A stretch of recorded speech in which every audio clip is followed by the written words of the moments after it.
Hey guys, it's Erin, and today I'm going to give you my review on my trip with EF to Italy and the Greek islands. A little background info: it was my first EF trip, it was my first time out of the country, and I was a solo traveler. We flew into Florence, and then from there went to Rome, Athens, Santorini, and Paros. We spent a week in Italy and a week in Greece total, traveling to all these different places. So EF does book the most direct flights to get you to your destination. They booked me with Delta, and I had a total of 3 flights, but depending on where you are relative to where you're going, you may have more or less. The hotels were clean and they all had AC. If you're not big on rooming with other people or you like your own space, then I would book a single room or a double room with just one person. For me, rooming with 4 people is fine and fun, but I know that's not the case for everyone. In Florence, we were there actually for Easter, and we saw a whole big Easter celebration outside the Doma, which was really cool. We had amazing food there. Everything was within walking distance pretty much. We traveled one day to Pisa, which is an hour outside of Florence by train, and that was really cool to see. Our tour guide actually planned that trip, not EF, so that was a separate excursion. Our last night in Florence, we did a wine tasting and had a tour of a winery, and then the next morning we were off to Rome. We stopped in a little town on the way called Orvieto, and we got lunch there. We went shopping a little bit. It was just like a nice, relaxing day. Being on the bus gave me time to catch up on my sleep because we were really tired from all the activity. When we went to Rome, we got changed in our hotel rooms real quick, and then we were off to see the city. We went to the Trevi Fountain, the Spanish Steps, and then we went out to a nice opera dinner at night, which was like a 5-course meal. In Rome, we had a pasta making class. We took a tour of the Vatican, saw the Colosseum, ate lots of gelato, went shopping. We saw the Roman catacombs.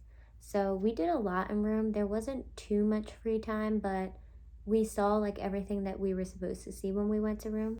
Another thing I wanted to mention is that all the excursions we did were optional, so you didn't have to do all the excursions, or if you didn't want to see something, you could skip it and do your own thing or take a nap. Everything was optional. I just decided to do everything because I figure when you're in Italy, you might as well. The more free time you want, the more excursions you'll have to skip. After Rome, we flew into Athens, Greece. The flight wasn't bad at all. Honestly, on all transportation we took, I slept on all of it because it was much needed, and it was really nice that EF had the transportation already planned out for you so you didn't have to worry about it. I would have never been able to see as many places as I saw because I wouldn't have known how to take the public transportation or book these like extra excursions by myself. So we arrived in Athens. Same thing, we had a little bit of free time to get changed, and then we did a walking tour of the city. Our hotel in Athens was beautiful, and it had a rooftop view of the Acropolis. In Athens, the first day we got there, we saw the changing of the guards. We went shopping at a little touristy section called La Placa. I got so much stuff there. And then we had a food tour. This was an extra thing that our tour guide booked for us, which was really nice. And we got to try all the traditional Greek food, and it was like amazing. In Athens, it just so happened to be my birthday and one of my favorite days of the trip. We went to the Acropolis in the morning, took a tour of that, went out to lunch, did a little bit more shopping, and then we went to Poseidon's temple, saw that, which was pretty cool. And then we did a beach bar Zumba class. We were in Athens for the Greek Orthodox Easter, and we saw fireworks all across the sky from our rooftop hotel view. The next morning, we took the ferry to Santorini. Again, I just slept the whole time there. We had lunch on the ferry, and then we arrived in Santorini. I think we just chilled out at the pool the first day we got there. Our hotel was super nice. Santorini is probably one of the most beautiful places I've ever been to. It's unreal. In Santorini, we did a volcano hike and then went in the water, which was freezing. I think it'll be a lot warmer though in the summer if you take a trip during that time. We did a cliffside wine tasting.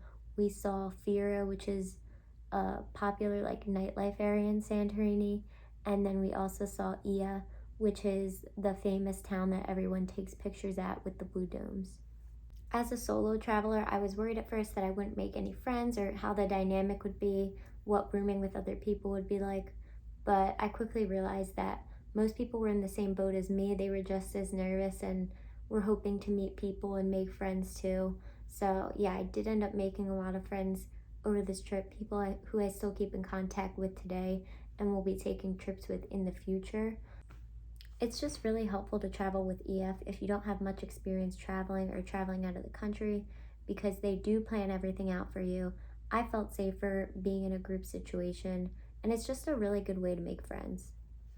Overall, I had a great experience with EF. I didn't have to worry about booking any hotels, flights, transportation to and from places. And my favorite part about booking with EF is that there were things that I wouldn't have even known to do until I booked with them. And the tour guide, they gave a lot of helpful recommendations and suggestions. If you guys have any other questions about traveling with EF, feel free to message me on Instagram, and I'll also give you guys my discount because I'm an EF ambassador. This will give you $100 off your first trip with them. Thanks for watching.